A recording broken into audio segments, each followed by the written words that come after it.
Bien, mesdames, messieurs, bonjour.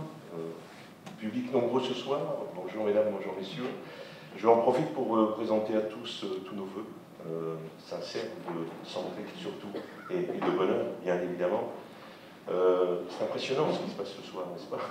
Il y a beaucoup de monde comme conseillers municipaux, beaucoup de public.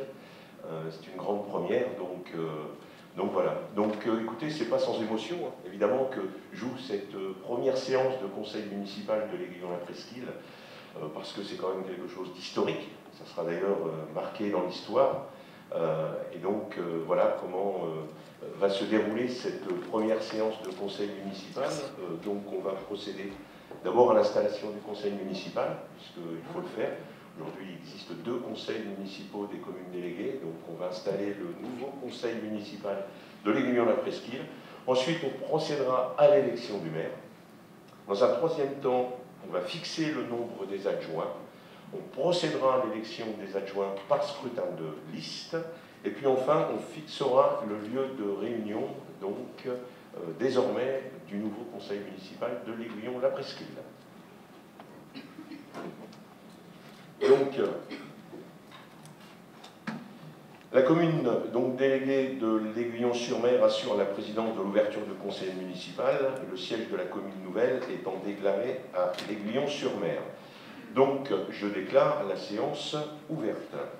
Alors, il faut vous rappeler que la commune de l'Aiguillon-la-Presqu'île a été créée par les arrêtés préfectoraux numéro 21 DRCTA J-2-669 et numéro 21-DRCTA, alors J/2-696 en décembre 2021. Tous les élus donc, des communes fondatrices de l'Aiguillon-sur-Mer et la Faute-sur-Mer sont conseillers municipaux du conseil municipal de la commune nouvelle dans le cadre des mesures transitoires jusqu'aux prochaines élections municipales. Donc, je déclare Madame Marie-Thérèse Allan-Taléré, Monsieur Olivier Augizeau, Monsieur Marc Banac, Monsieur Anthony Bédoué, Monsieur Nicolas Boisseau, Madame Angèle Bourriot, Madame Marie-Pierre Évrard, Monsieur Patrick Collin, Monsieur Emmanuel Dupuis, Madame Marielle Etienne, Madame Fleur Evenot, Monsieur Bernard Flichy, Madame Sylvie Frana, Monsieur Jean-François Girard, Madame Isabelle Hamel, Monsieur Laurent Huget, Monsieur Valentin Larcher, Monsieur Cyril Lecam, Madame Sandrine Lès, Madame Colette Lopez, Monsieur Régis Mez, Monsieur Bruno Ouvrard, Madame Josiane Pacta-Lafaille, Madame Dolores Petro, Monsieur Jean-Claude Pénicaud, Monsieur Jean-Michel Péalu, Monsieur Didier Claire, Monsieur Philippe Cresson, Monsieur Laurent Roblet, Madame Lydia Rocher, Monsieur Fabien Sury, Monsieur Samuel Veillard et Monsieur Bruno Vivier, c'est du monde, installés dans leurs fonctions. Donc, on va procéder à la désignation du secrétaire de séance. Donc, ce secrétaire de séance doit être procédé à la désignation d'un secrétaire de séance, donc article L 2121-15 du Code général des collectivités territoriales. Par tradition, c'est donc le plus jeune conseiller qui est secrétaire de séance. Il s'agit en l'occurrence de Madame Angèle Bourriot. Monsieur, donc, je vous propose la désignation de Madame Angèle Bourriot en qualité de secrétaire de séance. Je précise que cette désignation a normalement lieu au scrutin secret. Toutefois, si la majorité des membres du conseil municipal en est d'accord, cette désignation peut se faire à main levée. Article L 2121-21 du Code général des collectivités territoriales. Et donc, je vais recueillir simplement les votes éventuels contre ou abstention sur cette désignation à main levée. Donc, qui souhaite une désignation à bulletin secret? Personne? Qui s'abstient, au cas où? Je vous remercie. Donc, Madame Angèle Bourriot, félicitations pour votre secrétariat de séance. Ensuite, écoutez, juste quelques mots pour vous dire que voilà 19 mois, les conseillers municipaux des 2 communes donc procédaient à l'élection de leurs maires respectifs. Qui aurait pu imaginer 19 mois après reprocéder à une nouvelle élection sur une commune nouvelle? Personne. personne. Les délais sont tellement courts que même nous, on avait du mal à l'imaginer, puisqu'on envisageait ça pour éventuellement le 1er janvier 2024. Donc, dernier délai, bien évidemment. On s'est dit 2023, ce serait bien, mais 2022, personne ne l'imaginait. Eh bien voilà, nous sommes début janvier 2022 et nous allons donc aujourd'hui procéder d'abord à la mise en place qu'on vient de faire du nouveau conseil municipal de l'Aiguillon-la-Presqu'île et puis dans un deuxième temps donc procéder à l'élection du maire. Alors cette création, forcément, c'est le fruit d'un travail collectif, pas seulement de maires qui ont décidé un bon lundi matin à 9h30 devant un café à la mairie de la Faute-sur-Mer que ça serait peut-être bien effectivement une fois pour toutes de parler de la réunion de ces deux communes. Mais en plus des deux maires qui le souhaitaient vraiment, il fallait bien avoir un conseil municipal du côté de la Faute-sur-Mer et du côté de l'Aiguillon-sur-Mer qui allait travailler effectivement dans ce sens-là. Ce n'était pas gagné non plus. Donc c'était pour nous un challenge, et puis on a dit vu que finalement c'était aussi vos objectifs. Donc l'intérêt commun, c'était effectivement la volonté de tous, l'intérêt général. Réunir ces deux communes, c'était pour nous quelque chose d'important. Il y a très très longtemps qu'on parle de la réunion de cette commune de la Faute-sur-Mer avec la commune de l'Aiguillon-sur-Mer, puisque seul un fleuve nous sépare, qu'un certain nombre d'associations font déjà des choses en commun, qu'on attribue les subventions en commun, qu'on a monté un CIVOM, enfin c'est pas nous qui l'avons fait, on a fait que continuer à faire travailler ce CIVOM et qu'il était bien naturel, presque évident d'ailleurs, de créer cette commune nouvelle. Donc voilà, on l'a fait. On l'a fait très vite. On l'a fait très vite parce que finalement les choses se sont accélérées et puis on a vu très rapidement qu'une fois que les fondations étaient faites, bien, il fallait avancer parce que sinon on risquait de peut-être aller vers d'autres sources de problèmes et c'était bien de le faire rapidement. Et quand je dis rapidement, c'est pas en négligeant tout ce qui pouvait être sérieux, tout ce qui pouvait être important pour cette commune nouvelle, tout a été mesuré. Raison pour laquelle on a pris un cabinet donc, pour l'étude de faisabilité qui lui aussi nous a démontré que, un, il fallait aller vite, et deux, il fallait faire. Ça, c'était effectivement très important. Je tenais, moi, à remercier tous les Aiguillonnais, mais les conseillers municipaux aiguillonnais qui m'ont d'abord fait confiance, mais aussi épaulé durant ces 19 mois, parce que c'est important. Vous savez que tout ne va pas toujours tout seul et qu'à un moment, on est bien content de se retourner et d'avoir 18 conseillers derrière qui sont unanimes. Donc merci pour tout ça, merci pour le travail réalisé, mais ce dont je suis sûr en tous les cas, c'est que vous n'allez pas baisser les bras puisqu'il y a encore beaucoup de travail qui vous attend et je sais que vous êtes là ce soir dans les starting blocks et prêts à avancer puisque effectivement c'est le début d'une histoire nouvelle, il va falloir qu'on apprenne désormais les uns et les autres à travailler ensemble, donc voilà, et pour tout ça je tenais à vous remercier, juste deux petits mots et j'aurai l'occasion de vous en reparler. Voilà. Laurent, peut-être tu souhaites prendre la parole? Alors, merci en tous les cas pour les mots que tu viens de prononcer. Merci aussi à vous, conseillers municipaux de l'Aiguillon-sur-Mer, conseillers municipaux de la Faute-sur-Mer. Effectivement, il y a 19 mois, on aurait pu penser que c'était compliqué d'imaginer que ce soir arriverait. Pour autant, je ne partage pas complètement l'idée que, quelque part, on n'était pas un peu dans l'idée de le faire au mieux, sans précipitation, mais au mieux sans attendre 2024, parce que je crois qu'on avait quand même décidé, si on pouvait, de le faire dans des temps raisonnables, de telle façon à ne pas s'installer dans des précarés, dans l'entre-soi, mais bien avoir une vision collective du territoire. Et comme dit Jean-Michel, c'est un collectif qui a travaillé, c'est un collectif aussi qui s'est fait aider. Tu as cité, Jean-Michel, le cabinet Nepsio qu'on doit remercier parce qu'il nous a vraiment accompagnés. On doit remercier aussi les services de l'État qui ont été accompagnateurs et plutôt bienveillants, les services de la communauté de communes, de la région, qui, à leur échelle et quand il le fallait, ont répondu présent. Je n'oublie pas aussi le payeur, l'administration fiscale, qui, à un moment donné aussi, nous a donné un coup de main parce qu'il le fallait. Et puis, remercier en fait tout le travail qui a été fait, j'en reparlerai tout à l'heure, mais c'est pas quelques réunions, c'est énormément de réunions, c'est énormément de travaux qui ont été partagés avec des copiles, des codires, des travaux très spécifiques, des réunions, et chacun ici a vraiment contribué et s'est engagé. Et l'engagement, c'est du courage, l'engagement politique, c'est du courage. Je voulais saluer tout le courage des conseillers municipaux qui sont ici, qui n'ont pas hésité à se remettre en cause, à faire leur propre révolution personnelle pour s'exposer à de l'audace. Parce que pour faire ce qu'on est en train de faire ce soir et pour le valider, eh bien, il a fallu beaucoup d'audace et beaucoup de courage, j'y reviendrai tout à l'heure. Merci Laurent. Je vais en profiter également, puisque je les ai un peu oubliés, mais ils sont tellement proches de nous qu'on a tendance à nous oublier. Nos deux DGS, qui ont été énormément sollicités avec leurs services, évidemment, notamment tu spécifiais le service des finances, la préfecture, le contrôle des légalités, parce qu'effectivement, tout ne se fait pas comme ça, et donc il y avait un travail considérable de saisie de données qui a été réalisé, et donc chacun a mis la main à la pâte pour que tout se passe bien, et n'a pas compté ses heures. Voilà. Merci en tous les cas pour tout ça.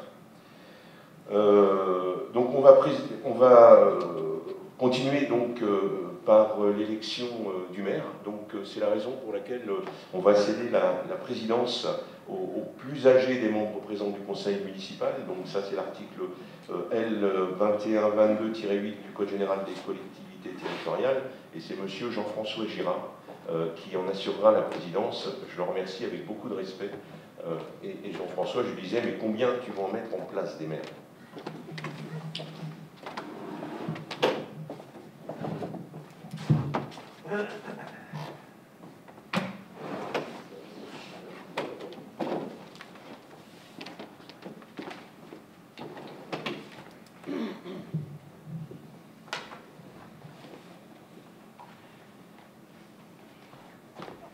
Mesdames les conseillères, messieurs les conseillers, chers collègues,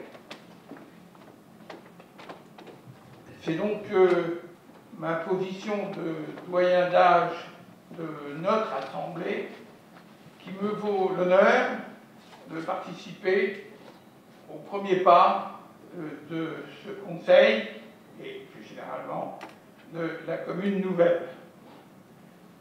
À cet instant, vous me permettrez simplement d'avoir une pensée pour ceux qui, dans mes aïeux, pas très lointains, ont contribué aussi bien à la vie de l'Aiguillon-sur-Mer que de la Faute-sur-Mer. Alors, comme ce fut dit à l'instant par les deux maires, on est tous émus de ce où nous en sommes, de ce qui s'est passé, avec l'incertitude pour ce qui se passera, mais nous sommes tous conscients de vivre un moment historique au niveau du territoire. Et à l'évidence, c'est vrai qu'il faut remercier tous ceux qui ont réussi ce tour de force d'en être là au bout de 19 mois. Je n'en dirai pas beaucoup plus, et je pense qu'effectivement, on passe une étape. L'étape suivante, c'est d'utiliser les 4 ans qui viennent pour prouver que l'idée de la commune nouvelle est une idée riche, féconde, qui va permettre un développement des deux rives, des deux communes, que les choix qui ont été faits ont été largement pensés. Et peut-être ce qui m'a frappé le plus dans la genèse de cette commune, c'est de constater finalement que les positions des habitants, quand elles étaient identiques, étaient plus nombreuses et comptaient plus que quand elles divergeaient. Finalement, il y avait les conditions nécessaires pour réussir, au-delà de ce qui vient d'être souligné, qui est l'œuvre de plein d'acteurs, à commencer par les deux maires de chaque commune. Alors, il est convenu que je fasse l'appel des membres conseillers qui sont présents, en sachant que je dispose d'un certain nombre de pouvoirs. Monsieur Emmanuel Dupuis. Présent. Madame Marielle Etienne. Présent. Madame Fleur Evenot. Présent. Monsieur Bernard Flichy. Présent. Madame Sylvie Fradin. Présente. Monsieur Monsieur Jean-François Girard est présent. Madame Isabelle Hamel. Présente. Monsieur Laurent Huget. Présent. Monsieur Valentin Larcher. Monsieur Valentin Larcher a émis un pouvoir et l'a confié à monsieur Bruno Vivier, présent.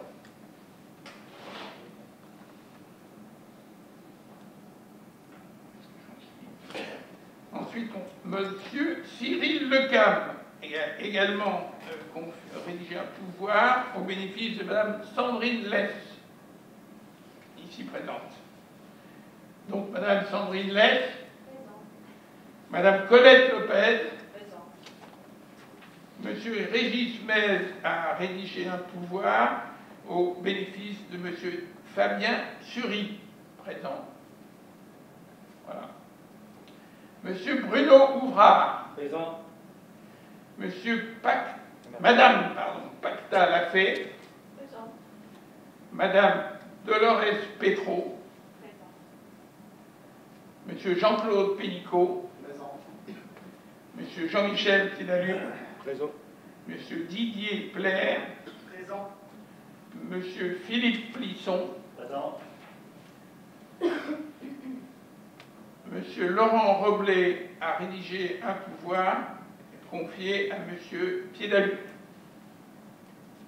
Madame Lydia Rocher.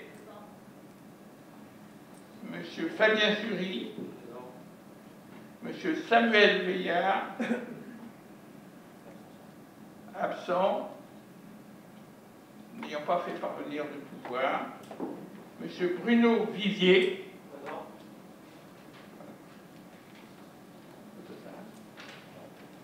Là, du coup, on a 6 absents, dont 5 qui nous présentent un peu. Voilà. Donc, sur les 33 membres de ce conseil, il y a 6 absents, dont 5, c'est cela, ont confié un pouvoir, un absent. J'invite les candidats qui souhaitent se présenter à se faire connaître en levant la main. Qui est candidat à ce poste de maire de la commune de l'Aiguillon-la-Presqu'île? Monsieur le Président, je vous présente ma candidature. J'enregistre la candidature de monsieur Laurent Huget. Y a-t-il d'autres candidats dans la salle? Monsieur le Président, est-ce que je pourrais dire quelques mots, s'il vous plaît? Bon, personne ne verra de difficulté. Mais attendez, je veux vérifier si je veux vérifier s'il n'y a pas d'autres candidats. Ce n'est pas le cas, et je vais vous donner la parole, bien sûr. J'ajoute un mot, c'est qu'il est explicitement mentionné que vous avez le droit de voter pour quelqu'un qui ne s'est pas présenté. Pourvu qu'il soit membre du Conseil, bien sûr, mais à cette réserve près, même s'il ne s'est pas explicitement présenté, il peut être votre candidat et être mentionné sur votre bulletin. Voilà. Merci, Monsieur le Président, de bien vouloir me laisser la parole. Écoutez, je tenais à prendre la parole ce soir, puisque désormais seul Laurent est candidat. Et je voulais simplement vous dire à tous que dès les prémices de cette création de communes nouvelles, nous avions tous les deux un seul objectif. Il était commun, nous étions solidaires, c'était l'intérêt général. Donc l'intérêt général, c'est ce qui a prévalu tout au long, effectivement, de cette année de travail sur ces deux communes. D'abord parce qu'on voulait être sûr que les deux identités des deux villages restent intactes, ça c'était le premier point. Et puis le deuxième point, c'était forcément du gagnant-gagnant sur l'ensemble des communes. On sait bien qu'à la base, il y a un déséquilibre quand on parle de 2200 habitants et de 680, et donc forcément qu'il fallait qu'on puisse porter un œil attentif sur le fait qu'on soit bien dans du gagnant-gagnant. Ensuite, évidemment que nous avons continué à travailler en disant que jusqu'au bout, on irait dans la complémentarité, l'un et l'autre. Je tiens à vous signaler qu'il y a 19 mois qu'on se connaît bien avec Laurent, puisqu'il y a 21 mois on ne se connaissait pas. Et donc c'est important quand même de vous dire un petit peu l'histoire qui s'est passée entre nous. Et donc, immédiatement, on s'est dit aussi, bien évidemment, pas de lutte de pouvoir, puisque l'intérêt général, c'était paradoxal avec un éventuel candidat qui se serait porté candidat dès les premiers mois de travaux sur cette commune nouvelle. Donc on a toujours dit l'intérêt général, un seul candidat, et puis en tous les cas, l'honnêteté, la sincérité, la loyauté devaient aussi prévaloir sur l'ensemble de nos travaux. Ce qui a toujours été le cas, puisque je vous assure que parfois il y a eu quelques moments difficiles, mais les moments difficiles, on a su les surmonter. À partir du moment où on travaille dans la transparence et dans la sincérité, c'est quelque chose qui a été forcément bénéfique pour en arriver à cette situation et pour arriver dans cette situation aussi rapidement. Donc je tenais bien évidemment aussi à vous le dire, que nos expériences diverses, riches et variées, qu'elles soient professionnelles ou qu'elles soient personnelles, nous ont conduit l'un et l'autre au fil de la vie à acquérir des compétences. Alors celles-ci sont différentes, c'est vrai. Nous sommes différents. Nous ne sommes pas les mêmes, humainement parlant, c'est vrai aussi. Mais une chose est sûre, c'est qu'on est très complémentaires. Et ça, on s'en est rendu compte à bon nombre de reprises. Bien souvent, au bout de 19 mois, on n'a pas besoin de se parler pour savoir ce que pense l'autre. Ça veut dire que parfois un clin d'œil, parfois une mimique, parfois donc nous rassemble. C'est quelque chose, effectivement, d'important. C'est aussi la raison pour laquelle j'ai demandé il y a quelques semaines à Laurent de se porter candidat. Tout simplement parce que quand je faisais le tour de nos compétences, quand je faisais le tour du problème, je me disais que forcément il n'y aurait pas de maire. Il y aurait un maire de la commune nouvelle et un maire délégué. Mais ce que je savais surtout, c'est que sur le papier administrativement, il fallait un maire. Mais qu'en tout état de cause, on serait tous les deux maires complémentaires, et on restera un maire complémentaire jusqu'en 2026. Ça, c'est le pacte qu'on a fait tous les deux, donc je tenais aussi à vous le dire ce soir. Mais en tout état de cause, il était naturel et légal d'ailleurs que ce soir il y ait un candidat, et j'ai pensé qu'effectivement la candidature de Laurent était la meilleure pour l'Aiguillon-la-Presqu'île, raison pour laquelle il y a quelques semaines je l'ai sollicité, je lui ai demandé de se présenter. Donc il se présente ce soir, j'en suis ravi, et moi je vous demande de porter vos suffrages sur la candidature de Laurent Huget. Voilà, je vous en remercie. Merci Jean-Michel. Donc nous sommes en présence d'une candidature de M. Laurent Huget. Avant de passer au vote, il convient de constituer le bureau, qui d'ailleurs va être le bureau aussi bien pour l'élection du maire qu'un peu plus tard pour celle des adjoints. Pour constituer ce bureau, il convient de désigner 2 assesseurs, au moins. Et je propose que ce soit un assesseur pour chaque commune. Quant à la désignation, c'est un peu le même raisonnement que celui qui a été fait un peu plus tôt pour la secrétaire de séance. Normalement, la désignation des assesseurs se fait au scrutin secret. Toutefois, si les membres du conseil municipal en sont d'accord, cette désignation peut se faire à main levée. Donc je vous demande sur le principe et la modalité du vote, est-ce qu'il y a des membres conseillers contre le vote à main levée? Des abstentions? Donc j'en déduis que vous êtes tous d'accord pour que cette désignation ait lieu par un vote à main levée.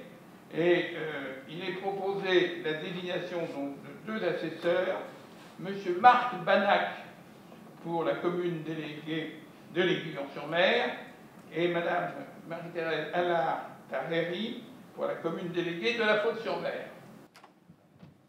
On donc obtenu sur 32 votants M. Laurent Huget, 29 voix et 3 bulletins blancs. M. Laurent Huget est élu maire de la commune nouvelle l'Aiguillon-la-Presqu'île.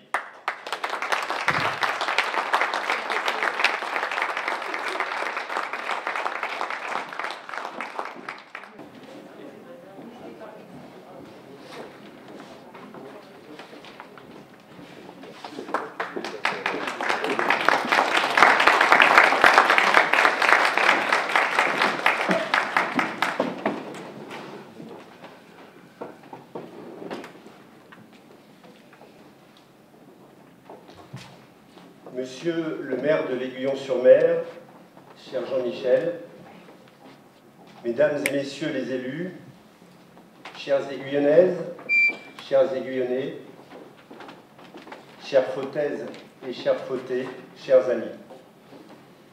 J'aimerais partager avec vous tous une pensée pour tous les élus et les nombreux maires qui se sont succédés dans l'histoire de nos communes et qui ont chacun, en leur temps, travaillé et se sont engagés pour les habitants de notre territoire. Et je veux saluer particulièrement deux d'entre eux, messieurs les maires Patrick Join et Maurice Milsan, dont je sais l'attachement qu'ils ont au territoire et au projet que nous portons tous. J'ai aussi une pensée sincère, très sincère, pour les habitants aiguillonnais, qui n'ont pas eu la possibilité ou l'occasion de me choisir. Moi, je vous ai choisi. Et je vais m'attacher à mériter votre confiance. Mesdames et messieurs les conseillers municipaux, merci. C'est évident, c'est sincère, c'est important, ça vient du cœur. Je suis vraiment très touché de la confiance que vous m'avez accordée et je vous en remercie. Cette confiance, c'est une véritable fierté. La fierté de porter les couleurs de notre République aujourd'hui au sein de notre nouvelle commune. La fierté d'être le maire de tous les citoyens de son territoire. Je n'oublie pas que c'est ensemble que nous avons fait naître la commune nouvelle de l'Aiguillon-la-Presqu'île en réunissant les communes de l'Aiguillon-sur-Mer et celles de la Faute-sur-Mer. Chacune d'elles devient une commune déléguée. Elles gardent leurs limites territoriales, elles gardent leur nom, et elles gardent leur état civil et leur service de démarche administrative. Aucune des deux communes n'est effacée. Au contraire, elles ont toutes les deux un maire délégué. Jean-Michel Kedalu et moi sommes les maires délégués de nos communes fondatrices. Ensemble, nous avons réuni les destins de nos habitants qui, naturellement, ont depuis plus d'un siècle le sentiment d'appartenir à un même territoire fait de deux villages liés par un petit pont et puis un autre pont. Nous décidons et nous portons ainsi la vision de nouvelles perspectives pour notre grande commune littorale, grande commune touristique et dernier port du Sud-Vendée qui s'ouvre par l'océan vers la Charente-Maritime et la région Nouvelle-Aquitaine. 12 mois de réflexion, comme tu disais tout à l'heure. 12 mois de réunions, de concertation ont été nécessaires pour aboutir à la création de notre commune nouvelle. Elle vient de naître ce 1er janvier 2022, fruit d'un travail collectif et d'une vision partagée pour l'avenir de notre territoire. C'est un véritable accomplissement. Un accomplissement dont la portée n'est sans doute pas vécue à sa vraie mesure historique ce soir, mais que nous goûterons tous au fil du temps. Car évidemment, nous n'en sommes qu'aux prémices de ce qu'il nous faut construire et continuer de bâtir ensemble. Les grands projets comme celui que vous êtes en train de porter, chers conseillers municipaux, nécessitent de l'audace et du courage. Amis et chers élus, je souhaite vous rendre hommage. Vous qui vous rendez utile aux autres au risque de vous exposer parfois à la violence des paroles, à la violence des comportements, à exposer vos proches. Vous qui faites preuve du sang-froid nécessaire lorsque des avis divergents commandent vos décisions d'engager l'action publique. Chers vous tous, je vous admire. Clémenceau disait « Il faut savoir ce que l'on veut, et quand on le sait, il faut avoir le courage de le dire, et quand on le dit, il faut avoir le courage de le faire. » Eh bien, chers amis, vous inscrivez tous vos actes dans cette chaîne de valeurs et vous respectez la formule à la lettre, alors bravo et merci. Néanmoins, pour faire, comme disait Clémenceau, il faut aussi réussir. Et il faut en avoir l'envie de travailler avec l'autre et de collaborer sainement. Alors, merci aussi à toi, cher Jean-Michel. Merci du fond du cœur, pour ton grand cœur, pour ton courage, ton engagement total et ton abnégation. Je l'ai dit à chacun d'entre vous et je le redis aujourd'hui, comme dans un couple, il ne suffit pas de se parler, encore faut-il s'entendre, et le sens de l'intérêt général, l'humanité, la sincérité, les talents de Jean-Michel nous ont permis l'envie partagée de créer la commune nouvelle de l'Aiguillon-la-Presqu'île. J'aimerais, chers amis, que vous vous associez à moi pour saluer M. Jean-Michel Pédalu, avec qui je vais poursuivre cette belle aventure dans le même état d'esprit respectueux, volontaire et gagnant qui a soudé notre amitié et a permis un travail abouti. Jean-Michel, je te remercie sincèrement du fond du cœur.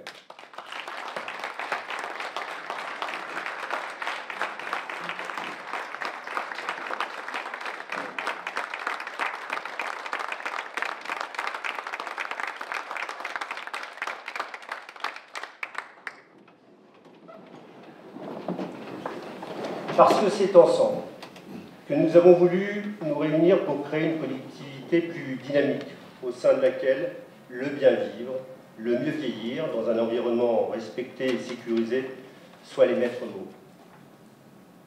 Nous aurons ainsi une capacité économique, sociale et de service à la population plus grande afin de concrétiser des projets que chaque commune, prise séparément, n'aurait pas pu porter.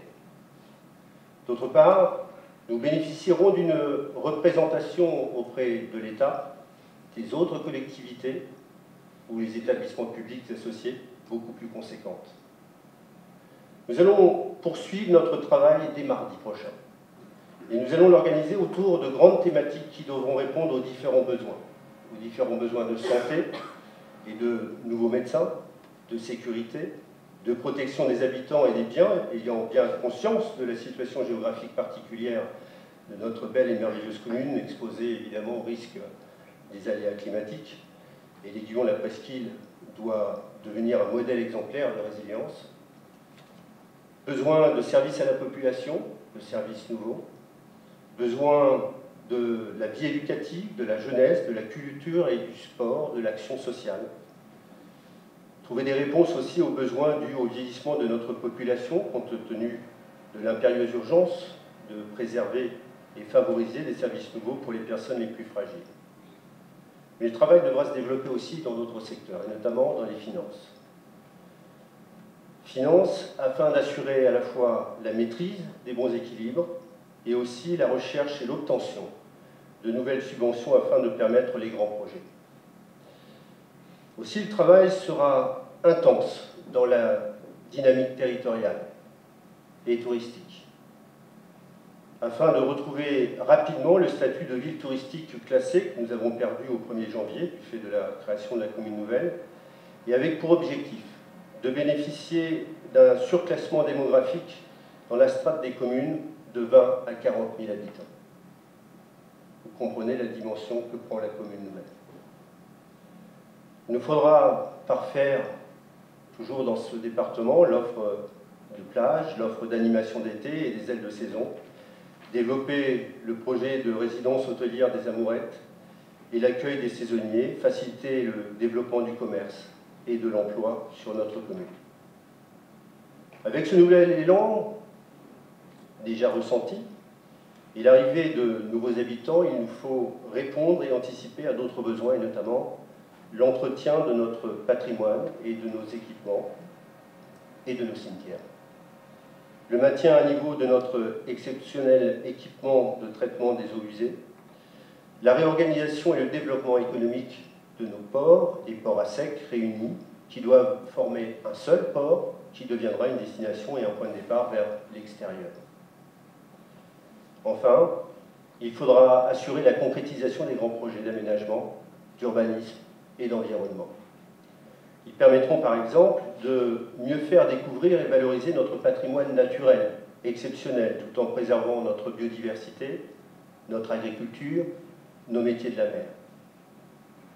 D'adapter notre habitat aux exigences climatiques, énergétiques et environnementales et de créer l'artère vitale de notre nouvelle commune qui, partant du centre de l'Aiguillon jusqu'à la grande plage de la Faute, favorisera le beau cheminement que mérite d'avoir le poumon économique et commercial de notre nouvelle commune. Il nous faudra pour cela requalifier et rénover certaines rues du centre-ville, trouver le moyen et les moyens d'un centre culturel permettant si possible la projection cinématographique, reconstruire un nouveau pont sécurisé qui offre les mêmes usages et soit une signature locale à la hauteur de celle de l'actuel petit pont, repenser la circulation douce et sécurisée sur cet axe, mais aussi sur toute la commune, entretenir et enfouir les réseaux pour bénéficier enfin de la transparence visuelle sur notre environnement architectural urbain. Lors du prochain conseil municipal, lundi prochain 10 janvier, vous comprendrez que les commissions de travail qui vous seront proposées dessinent un schéma cohérent avec ses premières missions à la charge de la municipalité et d'autres tâches suivront que nous vous proposerons avec Jean-Michel. Vous l'avez compris, nous travaillons pour les vivants, bien évidemment, mais nous devons travailler pour les petites vies qui vont naître en 2022, pour ces enfants qui vont grandir et qui, dans une vingtaine d'années, deviendront des adultes et envisageront leur avenir à leur tour. Notre nouvelle commune, c'est aussi l'opportunité de construire et protéger pour eux. Protéger un territoire au sein duquel chacun pourra maîtriser ses conditions de vie, son avenir, un territoire où les éventuelles inquiétudes pourront trouver le moyen de s'effacer grâce à l'action de l'homme. C'est en cela, chers amis, que votre décision de création de l'Aiguillon la Presqu'île, quasi unanime, du 19 novembre 2021, est historique. Chers élus, chers amis, merci pour votre engagement au service de tous les habitants du territoire et pour votre action au service des toutes prochaines générations. Alors pour terminer, ce sont nos valeurs communes qui nous ont réunis, ainsi que notre volonté d'améliorer la vie des habitants. Nous avons tous ensemble la certitude que la réunion de nos forces nous permettra d'aller plus loin pour réussir le projet, d'autant que pour nous aider, les agents communaux que je salue, que je remercie, sont talentueux et tous prêts à contribuer ensemble au projet. Henry Ford, avec qui je ne partage pas beaucoup de ses pensées, mais au moins il a dit une vérité, et la vérité suivante: se réunir est un début, rester ensemble est un progrès, travailler ensemble est la réussite. Eh bien, je peux promettre aux habitants de notre nouvelle commune que nous avons tous la volonté de travailler ensemble à cette belle réussite pour le mieux vivre, pour le bien vieillir, dans un environnement sécurisé et protégé. Chers amis, je vous remercie et maintenant, nous allons travailler.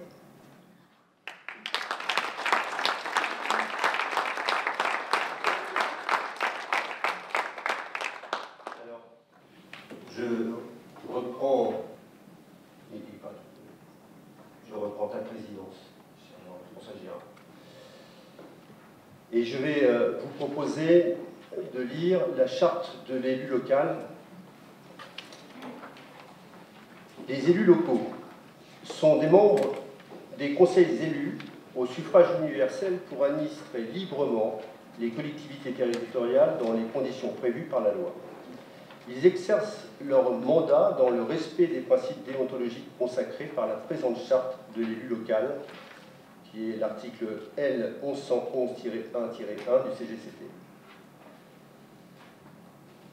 Chers élus, l'élu local exerce ses fonctions avec impartialité, vigilance, dignité, probité et intégrité. Dans l'exercice de son mandat, l'élu local poursuit le seul intérêt général, à l'exclusion de tout intérêt qui lui soit personnel, directement ou indirectement, ou de tout autre intérêt particulier. L'élu local veille à prévenir ou à faire cesser immédiatement tout conflit d'intérêts. Lorsque ses intérêts personnels sont en cause dans les affaires soumises à l'organe délibérant dont il est membre, l'élu local s'engage à les faire connaître avant le débat et le vote.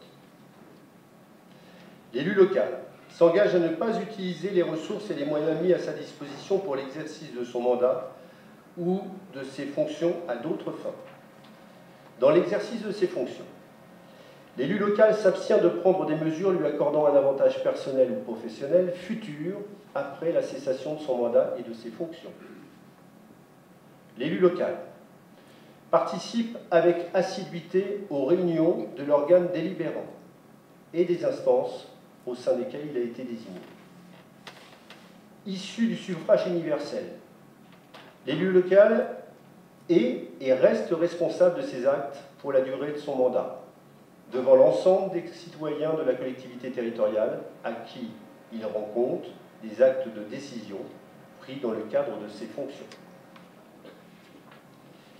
Un exemplaire de la charte vous a été posé sur vos tables et je crois qu'on va vous faire signer cette charte les uns après les autres. Considérant que l'effectif légal du conseil municipal de l'Aiguillon-la-Presqu'île étant de 34, le nombre des adjoints ne peut pas dépasser 10, au vu de cette disposition et du fonctionnement des communes fondatrices, je vous propose de créer 9 postes d'adjoints au maire. Et je vais porter à vos voix cette proposition afin de créer 9 postes d'adjoints au maire. Qui s'abstient? Qui est contre? Merci, messieurs, dames. Donc la conclusion du report, c'est que nous allons avoir 9, une proposition de 9 adjoints qui devra être proposée. Et je vais inviter à l'élection des adjoints et je vais aussi vous rappeler quelques règles de vote. Je rappelle qu'en application des articles L 2122-4, L 2122-7-2 du Code général du CGCT, les adjoints sont élus au scrutin secret de liste à la majorité absolue de suffrages exprimés, sans panachage ni vote préférentiel parmi les membres du conseil municipal. Sur chacune des listes, l'écart entre le nombre des candidats de chaque sexe ne peut être supérieur à 1. La liste doit être composée d'un homme, d'une femme, et ainsi de suite, ou inversement, d'une femme, d'un homme, et ainsi de suite. Si, après 2 tours de scrutin, aucune liste n'a obtenu la majorité absolue, il est procédé à un 3e tour de scrutin et l'élection a lieu à la majorité relative. En cas d'égalité de suffrage, les candidats de la liste ayant la moyenne d'âge la plus élevée sont élus, selon l'article 2122-4 et le 2122-7-2 du CGCT. Je rappelle également que les listes doivent se comporter au plus autant de conseillers que d'adjoints à désigner. En outre, aucune disposition n'interdit de présenter une liste incomplète. Je propose au conseil municipal que soient déposées les listes des candidats aux fonctions d'adjoint et j'invite les conseillers à me présenter leur liste de candidats aux fonctions d'adjoint. Marc. Monsieur le maire, j'ai l'honneur de vous présenter une liste de 9 personnes issues des conseils municipaux de La Faute et de l'Aiguillon, selon la règle décrite, un homme, une femme, éclectique sandwich. Et donc je vais énumérer ces noms et je vais demander à chaque fois que j'énumérerai le nom que la personne figurant son titre se lève pour bien se montrer à tout le monde, afin que tout le monde sache qui vote. Et je pense qu'on se connaît un peu tous. Donc, alors, bien sûr, je me présente. Ensuite, nous avons Madame Fleur Evenot. Ensuite, Nicolas Boisseau. Colette Lopez. Patrick Collin, qui n'est pas là, sans excuse, mais qui sera là pour bosser avec nous, j'espère, si nous sommes élus. Madame Josiane Pacta, alors certains l'appellent la fée, mais elle n'a pas de baguette, on va mettre la faille. Monsieur Jean-François Girard. Madame Dolores Petro. Et monsieur Fabien Sury. Voilà la liste que je vous propose. Cette liste porte la liste numéro Et je laisse la parole à d'autres personnes qui voudraient présenter leur liste. Merci beaucoup. Merci, on voit bien les candidats de la liste. Est-ce qu'il y a une autre liste qui se propose? Non. Merci Marc. Alors, nous allons procéder à l'élection. Je constate qu'une liste a été déposée et j'énonce sa composition. Marc Banac, donc c'est dans l'ordre alphabétique. Fleur Evenot, Nicolas Boisseau, Colette Lopez, Patrick Collin, Josiane Paca-Lafaille, Jean-François Girard, Dolores Petro et Fabien Sur. On a 27 exprimés pour la liste, 3 nuls et 2 blancs, pour 32 votants et un absent. Voilà. Eh bien, félicitations. La liste des adjoints est élue dans l'ordre qui suit à l'ordre alphabétique. Monsieur Marc Banac, Madame Fleur Evenot. Alors, je dis alphabétique parce que c'est homme-femme, hein, à chaque fois il y a une alternance. Donc, Marc Banac, Fleur Evenot, Nicolas Boisseau, Colette Lopez, Patrick Collin, Paca-Lafaille, Jean-François Girard, Dolores Petro et Fabien Sury sont élus adjoints au maire de la commune nouvelle de l'Aiguillon-la-Presqu'île. Bravo.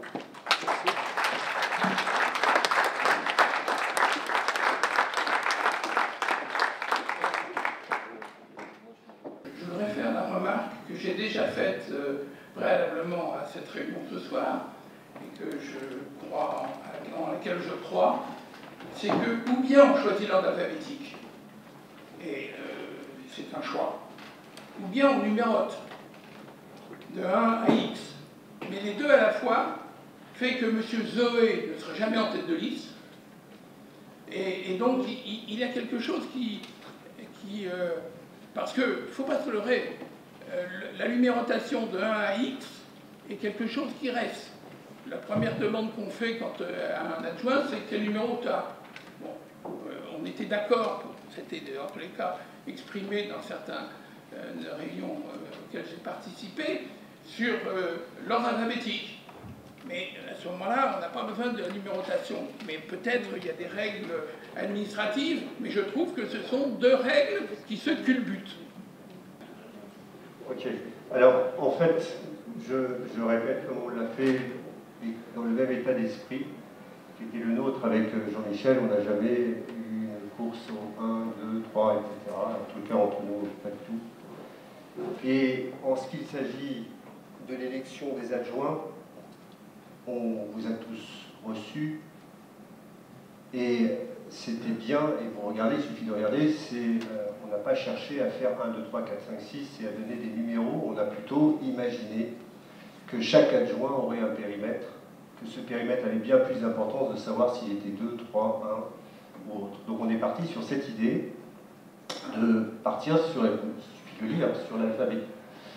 Mais apparemment, d'après ce qu'on vient de le dire, et d'ailleurs dans le discours, ce discours sera toujours le même, c'est-à-dire qu'il n'y a pas d'envie d'être premier, deuxième ou troisième adjoint. Il y a des adjoints au maire. Mais pour autant, Jean-François vient de me dire que le Code général ne permet pas de faire autrement. C'est-à-dire qu'il doit y avoir un rang, c'est ça? Avec un numéro devant. Avec un numéro devant, uniquement sur le PVD. Voilà. Uniquement sur le PVD. Je le répète, il n'y a pas de premier... Enfin, dans notre esprit, en tous les cas, Jean-Michel et moi, mais je pense que tu es d'accord, on se toujours foutu royalement de savoir s'il y avait 1, 2, 3 devant les adjoints. Parce que ce qui nous importe, c'est le travail, c'est la mission, c'est pas la fonction. Je le répète, c'est le travail qu'on va délivrer dans l'intérêt général et pour le mieux vivre et le bien vieillir de nos habitants. Maintenant, les histoires d'ego, j'entends ce qui est dit, mais ce n'est pas le sujet. Le sujet, c'est chacun doit travailler dans sa mission. Il n'y a pas plus important parce que vous avez l'urbanisme, que parce que vous avez la santé, que parce que vous avez... Voilà, il n'y a pas de... La mission est bien plus importante que le rang des adjoints. Mais j'entends, Jean-François, tu as raison, que ça aurait pu être envisagé par le Code général autrement que d'avoir cette obligation. Moi, je confirme les propos de Laurent. En aucune façon, la hiérarchisation présentée sur cette liste représente un État premier, deuxième adjoint. On est tous au même niveau. On travaille tous dans le même sens. C'est le but. Nous, on a travaillé comme ça à l'Aiguillon, il n'y avait aucune ambiguïté. La preuve, c'est que, si tu veux, au niveau peut-être des rémunérations, on est tous au même niveau, je veux dire. Et on a chacun, comme le disait Laurent, notre périmètre. Il n'y a pas de premier ou de dernier adjoint. Effectivement, le fait d'être en ordre alphabétique ne privilégie pas l'importance de le grade de la... Bon, en tout cas, ça a été clairement dit. C'était moi à l'Aiguillon, notre souhait qu'il n'y ait pas d'ambiguïté sur cette premier ou dernier adjoint. On est tous adjoints, on a tous des fonctions, on a tous des responsabilités. Et elles sont équivalentes. Il n'y a pas de... Et ça a été dit lors de l'entretien avec les deux maires, lors de notre réception individuelle. Je comprends très bien ce que dit Marc pour l'avoir déjà pratiqué, pas Marc, mais les règles de travail depuis 18 mois. Mais le problème, c'est que le classement, les chiffres, c'est à l'extérieur. Ce qu'on se dit entre nous, on est complètement d'accord. Hein, effectivement, et quand vous avez l'un d'entre vous plaider l'ordre alphabétique, nous avons été dans l'équipe tout à fait d'accord. Mais l'extérieur n'entend pas, n'est pas consciente de nos façons de faire et prendra les chiffres comme ailleurs.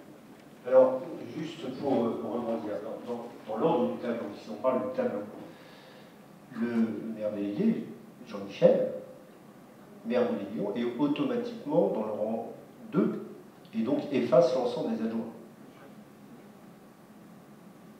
Preuve, ce qui posait la question, enfin pour nous il n'y a pas de question, moi j'avais toujours, je suis un scoop avant le prochain conseil municipal, mais il est évident que ma signature sera complètement déléguée à Jean-Michel.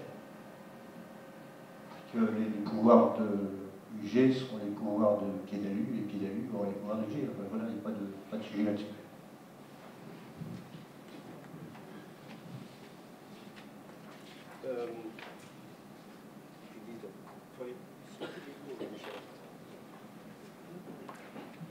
Donc, mais j'entends Jean-François.